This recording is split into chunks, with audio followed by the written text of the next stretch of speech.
Voici la partie fondamentale sur les applications linéaires. Nous allons définir l'image d'une application linéaire ainsi que le noyau. On parlera de l'espace vectoriel des applications linéaires entre deux espaces vectoriels et on terminera avec la composition et l'inverse d'applications linéaires.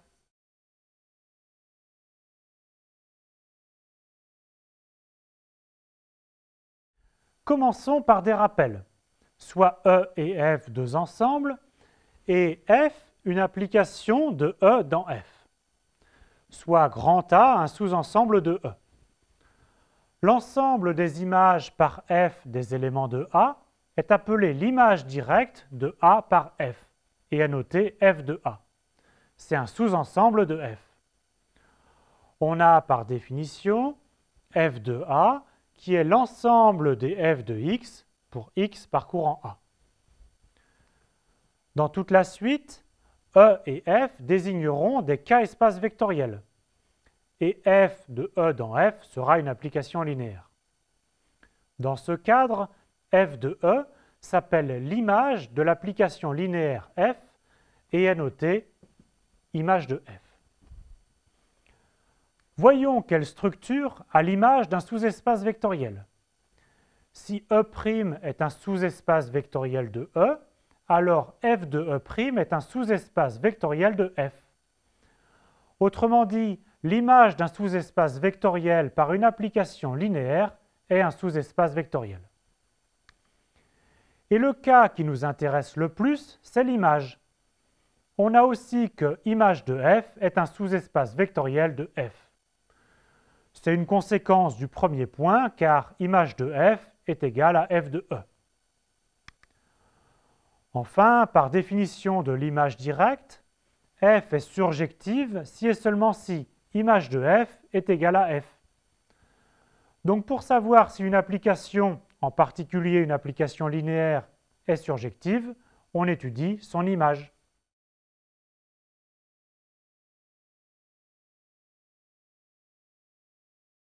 Attardons-nous sur la preuve de la proposition précédente. L'image d'un sous-espace vectoriel par une application linéaire est un sous-espace vectoriel. Tout d'abord, le 0 de E appartient à E', mais une application linéaire envoie le vecteur nul sur le vecteur nul. Ainsi, 0 de F est égal à F de 0 de E, et donc 0 de F appartient bien à l'image directe F de F'. Ensuite, on montre que pour toute paire Y1, Y2 d'éléments de l'image directe F de E', et pour tout scalaire lambda mu, la combinaison linéaire lambda Y1 plus mu Y2 appartient à F de E'. Comme Y1 appartient à F de E', alors il existe X1 de E' tel que F de X1 est égal à Y1. De même, comme Y2 appartient à F de E', il existe X2 de E' tel que F de X2 est égal à Y2. Or, lambda X1 plus mu X2 est un élément de E', car E' est un sous-espace vectoriel de E. Et enfin, comme F est linéaire, on a que F de lambda X1 plus mu X2 est égal à lambda F de X1 plus mu F de X2, qui est donc égal à lambda Y1 plus mu Y2. Donc lambda Y1 plus mu Y2 est bien un élément de F de E'.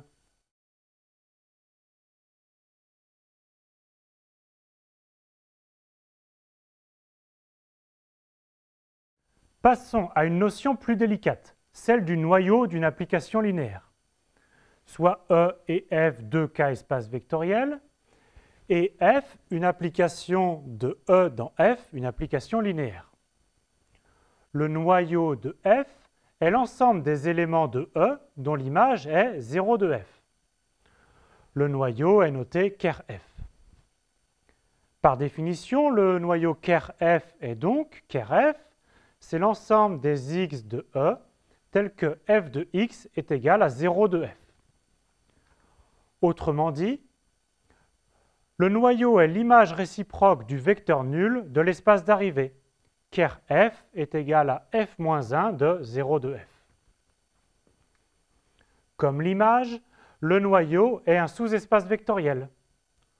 Proposition: si f est une application linéaire entre deux espaces vectoriels E et F, alors le noyau de F est un sous-espace vectoriel de E.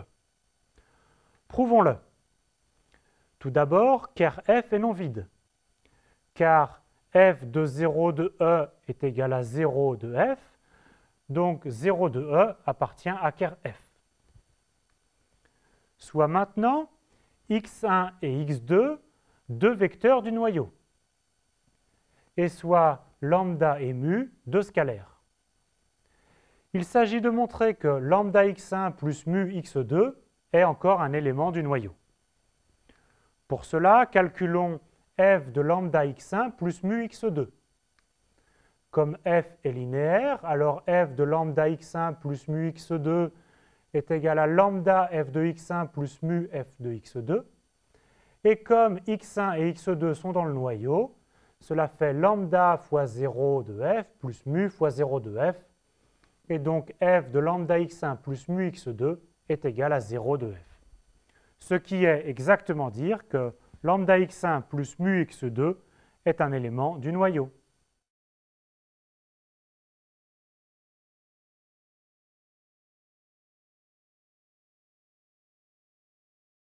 Reprenons l'exemple de l'application linéaire, f qui va de R3 dans R2 et qui a x, y, z associe moins 2x, y plus 3z. Nous allons calculer le noyau et l'image de f. Commençons par le noyau ker f. Pour cela, on part d'un élément de l'ensemble de départ, x, y, z appartient à ker f. Ce qui équivaut par définition du noyau à ce que f de x, y, z soit égal au vecteur nul de l'espace d'arrivée, 0, 0.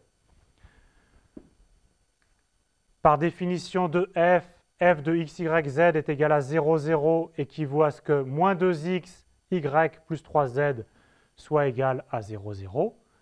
Ce qui équivaut au système, moins 2x est égal à 0, y plus 3z est égal à 0. On peut, par exemple, paramétrer les solutions par la variable z. x, y, z est égal à 0, moins 3z, z pour z parcourant R. Conclusion, le noyau est l'ensemble des 0, moins 3z, z avec z parcourant R. Autrement dit, ker f, c'est vect de 0, moins 3, 1. C'est une droite vectorielle.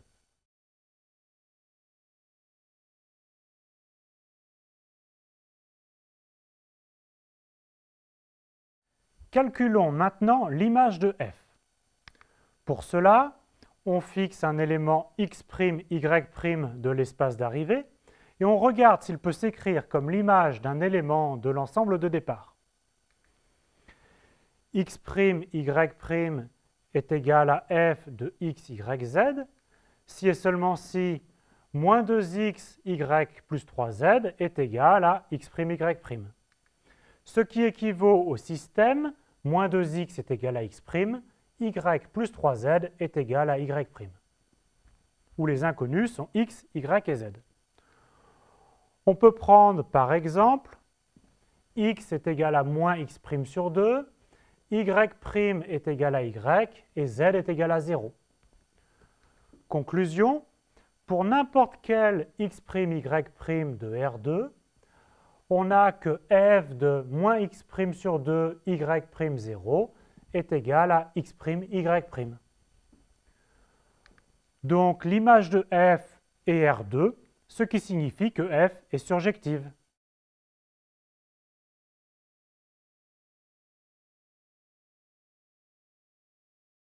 Voyons d'autres exemples.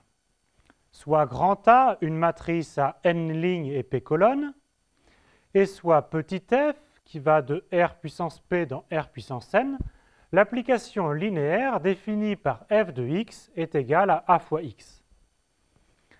Alors, ker f, c'est l'ensemble des x de Rp tel que a fois x est égal à 0. C'est donc l'ensemble des x de Rp, solution du système linéaire homogène AX est égal à 0. On verra plus tard que l'image de f se calcule comme le sous-espace vectoriel engendré par les colonnes de la matrice. Le noyau fournit une nouvelle façon d'obtenir des sous-espaces vectoriels, soit par exemple f de R3 dans R, l'application définie par f de x, y, z est égale à ax plus by plus cz. C'est clairement une application linéaire. Par définition, ker f, c'est l'ensemble des x, y, z, tel que ax plus by plus cz est égal à 0. Si a, b, c sont non tous nuls, le noyau est donc un plan P passant par l'origine d'équation ax plus by plus cz est égal à 0. Cela redémontre un résultat déjà vu. Un plan passant par l'origine est un sous-espace vectoriel de R3.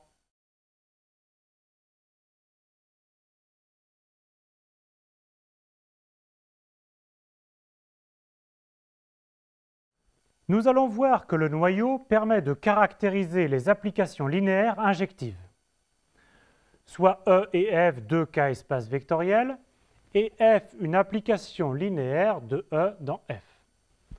Alors, F est injective si et seulement si ker F est égal à 0 de E. Autrement dit, F est injective si et seulement si son noyau ne contient que le vecteur nul. En particulier, pour montrer que f est injective, il suffit de vérifier que si f de x est égal à 0 de f, alors en fait x est égal à 0 de e. C'est vraiment une propriété fondamentale, prenons un peu de temps pour la prouver. Pour l'implication directe, supposons que f soit injective et montrons que ker f est égal à 0 de e. Soit donc x un élément de ker f, par définition de ker f, on a que f de x est égal à 0 de f. Or, comme f est linéaire, on a aussi que f de 0 de e est égal à 0 de f.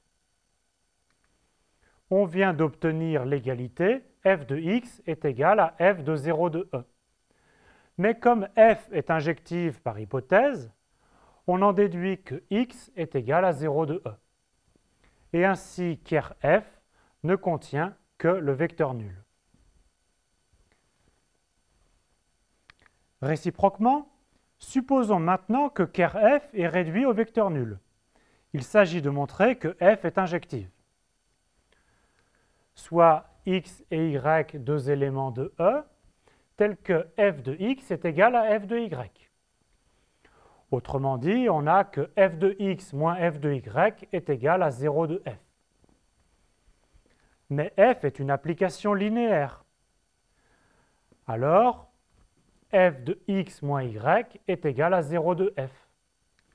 C'est-à-dire, exactement par définition du noyau, que x moins y appartient à ker f. Mais, par hypothèse, le noyau est réduit au vecteur nul. Donc, x moins y est égal à 0 de e, ce qui prouve que x est égal à y. Et ainsi, f est injective.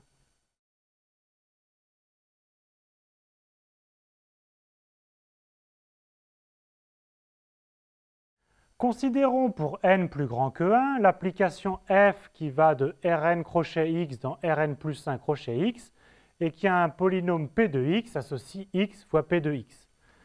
C'est bien une application linéaire et l'on va calculer son noyau et son image. Étudions d'abord le noyau. Soit p de x, qui s'écrit an x puissance n, etc., plus a1x plus a0, un polynôme de Rn crochet x, tel que x fois p de x soit égal à 0. Cela veut dire que an x puissance n plus 1 plus etc. plus a1x au carré plus a0x est le polynôme nul. Ainsi, tous les coefficients AI sont nuls pour i variant de 0 à n, et donc P est le polynôme nul.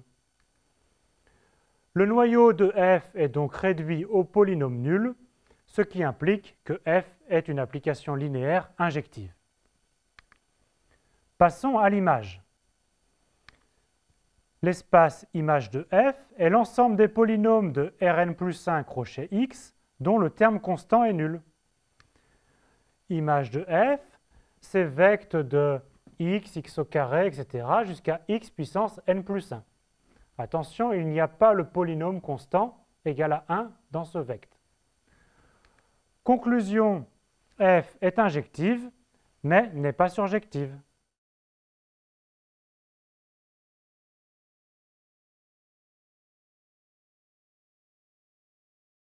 L'ensemble des applications linéaires entre deux K espaces vectoriels, E et F, est lui-même un K espace vectoriel. On note L de E dans F, cet espace d'application linéaire. La loi d'addition sur les fonctions et la loi de multiplication par un scalaire sont définies naturellement. F et G étant deux applications linéaires, alors la fonction f plus g est définie par f plus g de u est égal à f de u plus g de u. Et si lambda est un scalaire, alors la fonction lambda.f est définie par lambda.f de u est égal à lambda f de u.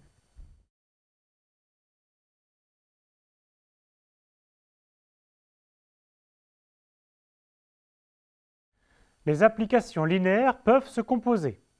Si l'on a 3 K espaces vectoriels E, F et G, et que F est une application linéaire de E dans F, et G une application linéaire de F dans G, alors proposition, G rond F est une application linéaire de E dans G.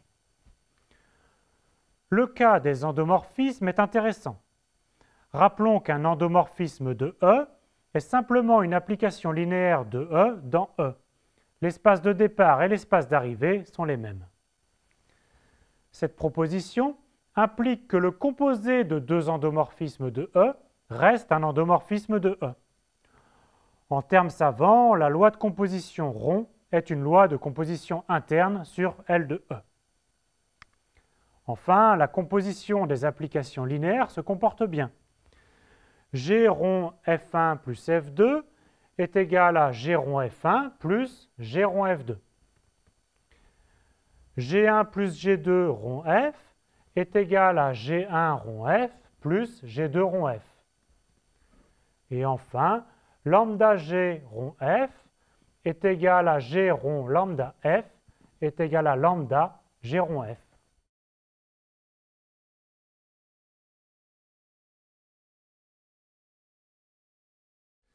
Il y a un vocabulaire spécifique aux applications linéaires bijectives. Tout d'abord, une application linéaire bijective de E sur F s'appelle un isomorphisme d'espace vectoriel. Je vous encourage à prouver par vous-même que si F est une application linéaire bijective, alors F-1 est aussi une application linéaire. Ce qui fait que F-1 est un isomorphisme de F sur E. S'il existe un isomorphisme, alors on dit que les espaces vectoriels E et F sont isomorphes. Un endomorphisme bijectif de E, c'est-à-dire une application linéaire bijective de E dans lui-même, s'appelle un automorphisme de E. Et l'ensemble des automorphismes de E est noté GL de E.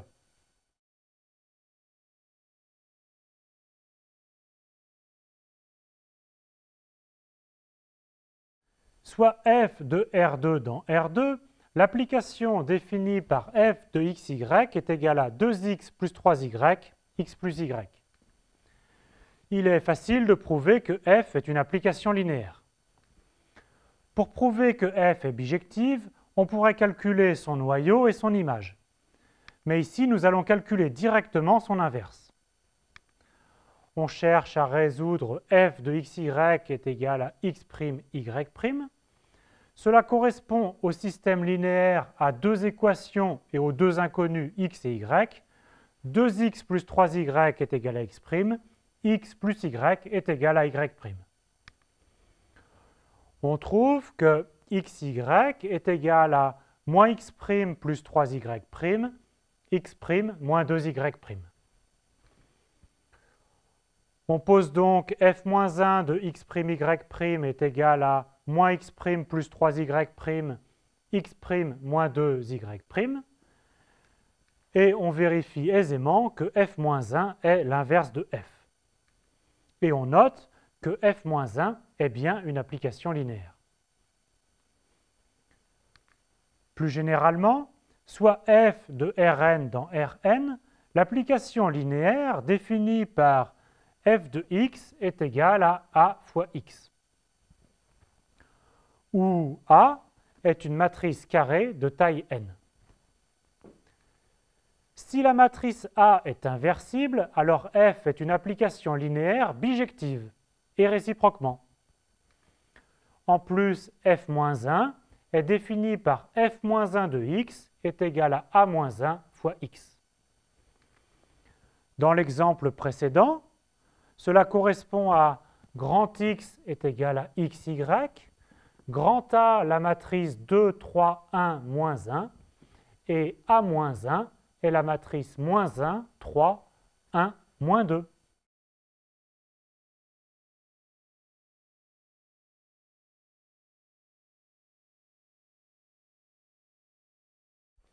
On termine par une série d'exercices sur les applications linéaires.